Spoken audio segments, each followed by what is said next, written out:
Assalamualaikum warahmatullahi wabarakatuh.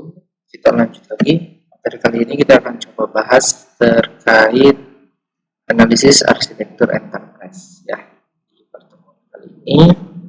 Nah, di mana topiknya kita akan bahas terkait tadi teknik analisis arsitektur enterprise. Kita akan coba bahas. Nah, efektivitas organisasi tidak dapat tercapai melalui optimasi secara lokal, namun dapat terwujud dengan interaksi yang teratur dari seluruh komponen organisasi secara global. Dalam menciptakan perspektif terintegrasi dari arsitektur enterprise, untuk mewujudkan optimalisasi global diperlukan teknik pendeskripsian untuk model arsitektur dan teknik analisis berbasis model. Jadi, dalam membuat sebuah arsitektur enterprise itu yang memang ingin atau dibuat secara terintegrasi ya, maka dibutuhkan sebuah teknik, yaitu adalah untuk pendeskripsian untuk model arsitektur dan teknik analisis. Jadi kita harus mengetahui deskripsi gitu ya, dari kebutuhannya atau dari proses yang ada di dalam sebuah enterprise tersebut itu seperti apa. Lalu berikutnya dianalisis berdasarkan model, dibuatkan model berdasarkan hasil analisis yang sudah dilakukan ya, agar mendapatkan hasil yang sesuai yang memang diharapkan. Karena untuk membuat sebuah model arsitektur kan kita butuh atau kita membutuhkan data yang memang tidak sedikit ya. Dalam artian tidak sedikit itu kita harus mencari data-data yang memang kita perlukan untuk memodelkan atau untuk membuat sebuah arsitektur tersebut. Nah, teknik analisis arsitektur dibedakan berdasarkan aspek ini: fungsional, misalkan properti, struktur dan dinamis; kuantitatif, misalkan kinerja dan biaya; atau yang kedua adalah analisis fungsional dan kuantitatif dibedakan lagi menjadi dua jenis, yaitu analitik dan simulasi. Jadi terbagi nih jadi 4 ini ya, teknik analisis arsitektur tersebut. Ada fungsionalnya, ada kuantitatif, ada analitik, dan ada simulasi. Nah, untuk fungsional sendiri yaitu untuk mendapatkan pandangan terhadap aspek fungsional dari arsitektur tersebut ya, untuk mengetahui itu kan fungsi-fungsi yang harus disesuaikan itu harus seperti apa, prosesnya harus seperti apa gitu ya. Nah, kita perlu mendapatkan informasi atau data yang cukup gitu ya. Tidak berdasarkan sepintas saja. Kenapa ya? Agar tadi adanya kesesuaian dari hasil yang diharapkan. Lalu adalah pertanyaan kuantitatif seperti seberapa cepat atau seberapa murah. Biasanya dijawab melalui teknik analisis kuantitatif. Nah, jadi dalam proses pembuatan atau teknik menganalisis, mencari data atau mencari informasi, ada hasilnya adalah dengan kuantitatif ya. Kita bisa mencari tahu atau membuat sebuah pertanyaan, atau bukan sebuah ya, beberapa pertanyaan yang memang bisa kita tanyakan, yang memang hasilnya itu sudah bisa kita ukur gitu. Dalam artian di situ sudah ada misalkan baik sekali gitu kan, sangat baik gitu kan, misalkan seperti itu, sehingga nanti bisa menjadi sebuah acuan dalam proses pembuatan arsitektur tersebut. Jadi di bagian mana atau poin mana sih yang memang dirasa memiliki atau adanya kurang kesesuaian gitu ya, sehingga pada saat merancang sebuah arsitektur, membuat semua model arsitektur itu bisa digambarkan sesuai dengan yang diharapkan nantinya berdasarkan hasil jawaban yang sudah diterima berdasarkan kuesioner yang disebar. Sebarnya ke siapa ya? Disebarnya ke memang bagian-bagian atau orang yang terlibat atau yang memang menggunakan sistem tersebut nantinya. Ya, jadi jangan sampai pada saat kita memberikan pertanyaan itu ya adanya ketidaksesuaian. Jadi siapa aja yang beli asal terisi, jangan sampai seperti itu gitu ya. Kenapa? Karena nanti ya hasilnya pun akan tidak sesuai gitu ya. Kalau misalkan eh, apa eh, ketika kita memberikan kuesionernya ke siapa saja gitu ya. Jadi jangan sampai seperti itu. Karena kan kita membutuhkan data yang sesuai untuk bisa membuat hasil atau model yang sesuai juga. Nah, ini kan tadi teknik analisis kuantitatif adalah salah satu teknik yang bisa digunakan untuk bisa mendapatkan data yang dirasa sesuai dengan yang dibutuhkan. Ini adalah salah satu proses yang bisa dilakukan. Berikutnya adalah simulasi gap sebagai eksekusi dari sebuah model simulasi dan animasi fungsional berguna untuk mengilustrasikan perilaku dinamis sebuah sistem. Simulasi kuantitatif digunakan untuk membuat pernyataan statistikal mengenai pengukuran kuantitatif sistem berdasarkan beberapa hasil simulasi.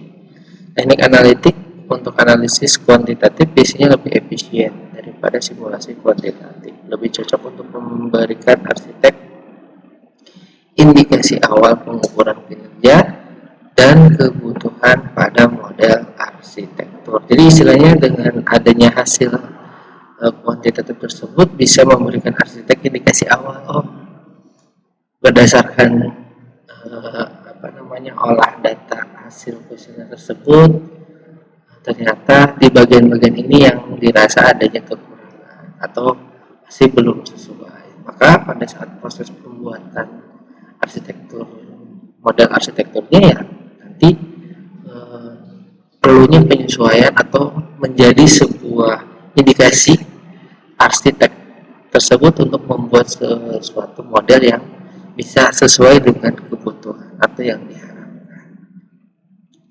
Nah, analisis kuantitatif memiliki beberapa tujuan, itu untuk mengoptimasi proses atau sistem, untuk memperoleh pengukuran, untuk mendukung analisis dampak perubahan, yaitu perencanaan kapasitas, ya, capacity planning, misalkan berapa jumlah orang untuk memenuhi peran tertentu. Nah, jadi istilahnya dengan analisis ini kita bisa mengetahui kebutuhan orang yang digunakan, kebutuhan dari infrastruktur seperti apa, gitu ya, kebutuhan sistemnya harus seperti apa, ya berdasarkan orang-orang yang memang sudah terlibat dalam proses bisnis tersebut, sehingga akan menjadi salah satu tolak ukur untuk menentukan harus seperti apa sih sistem yang disediakan, harus seberapa banyak sih kapasitas penyimpanan, harus seberapa cepat sih istilahnya koneksi internet yang disediakan, ya agar bisa mendukung dari proses tersebut. Model organisasi dan sistem dapat dikualifikasi dalam beberapa cara dengan pengukuran seperti pengukuran kinerja, performanya, pengukuran kehandalan, reliability-nya, lalu pengukuran biaya. Teknik dan contoh yang diberikan fokus pada pengukuran kinerja. Ya, jadi dalam model organisasi ada beberapa cara pengukuran di antaranya ini. Nah, misalkan kita bisa mengukur dari performanya, seberapa cepat sih penyelesaian atau respon dari suatu masalah ketika belum mengaplikasikan arsitektur tersebut gitu ya. Nah, itu kan bisa menjadi tolak ukur untuk menentukan nanti berarti harus bisa disesuaikan gitu kan. Nah, itu menjadi salah satu poin penting untuk arsitektur dalam mengembangkan arsitek pemodelan arsitekturnya nanti gitu ya, sehingga adanya kesesuaian. Nah, di sini ada view performa, perbedaan cara membuat struktur model arsitektur menyebabkan perbedaan view pada model yang sama. View ditujukan kepada stakeholder dengan pertimbangan yang berbeda-beda.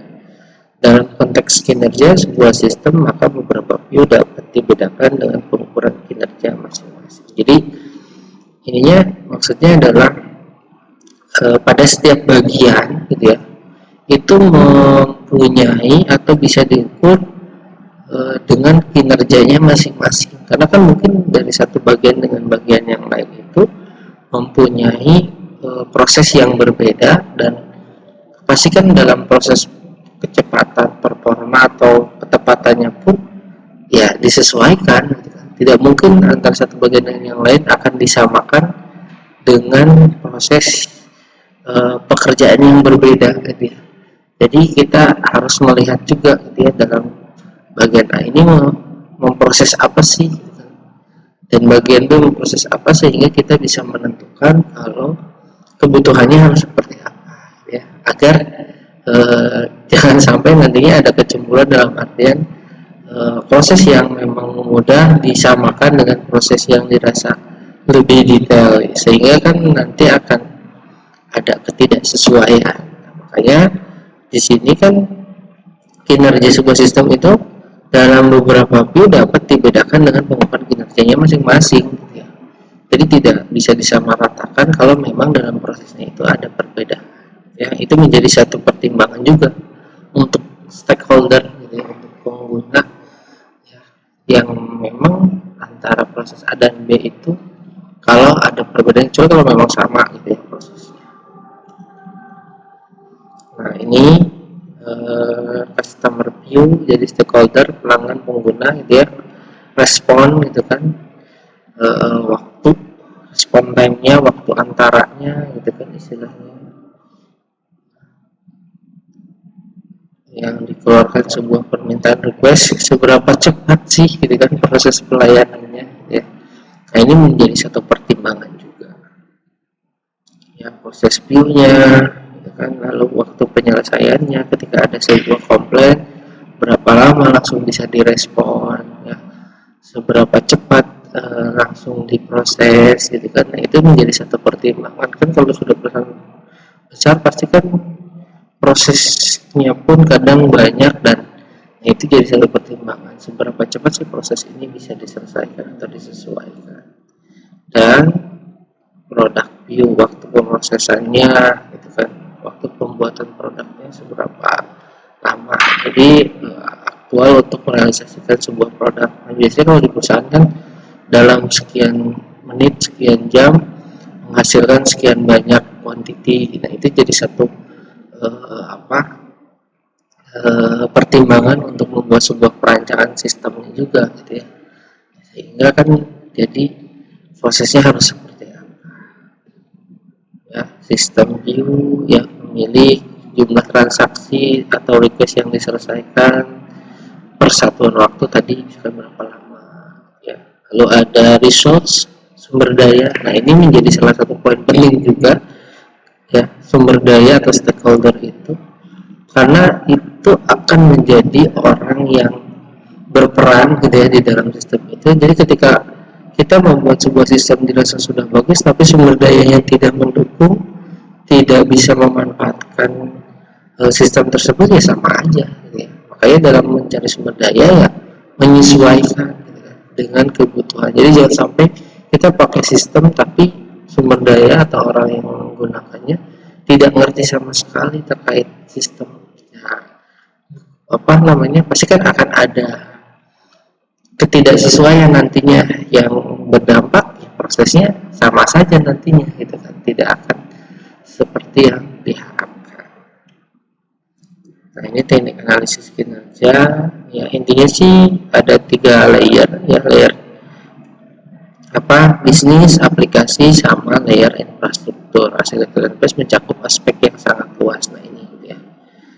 Nah, dalam setiap layer tersebut, teknik analisis kuantitatif dapat diterapkan dan biasanya memerlukan model detail sebagai input. Nah ini ya, proses bisnisnya itu seperti apa, kebutuhan softwarenya seperti apa, lalu kebutuhan infrastruktur. Karena memang ini tetap saling berkaitan antara satu layer ke layer yang lain. Karena kalau ada perbedaan ya mungkin pasti nanti dalam prosesnya akan ada ketidaksesuaian ya. Nah ini layer struktur, layer aplikasi ini ya, nanti bisa dilihat saja. Nah ini ada sebuah latihan kasus perusahaan iklan, adalah sebuah perusahaan bergerak di bidang ini. Nah ini, saya ingin meminta kalian buatlah rancangan cetak biru arsitektur teknologi informasi PT Iklan yang tadi sebelumnya, buat layer bisnis, aplikasi, dan teknologi. Jadi tolong coba buatkan dalam bentuk diagram. Misalkan kalau kalian sudah pernah mempelajari bisnis proses manajemen atau BPMN, gambarin aja coba alur prosesnya menggunakan BPMN tersebut. Misalkan layer bisnisnya tinggal melihat ini aja, yang ini coba digambarkan atau dikonversi menjadi diagram BPMN ya. Itu tugasnya nanti dikumpulkan di e-learning. Kalau ada yang kurang jelas nanti silahkan ditanyakan saja. Oke, mungkin itu saja yang bisa saya sampaikan di materi kali ini. Kurang lebihnya mohon maaf. Saya akhiri. Wassalamualaikum warahmatullahi wabarakatuh.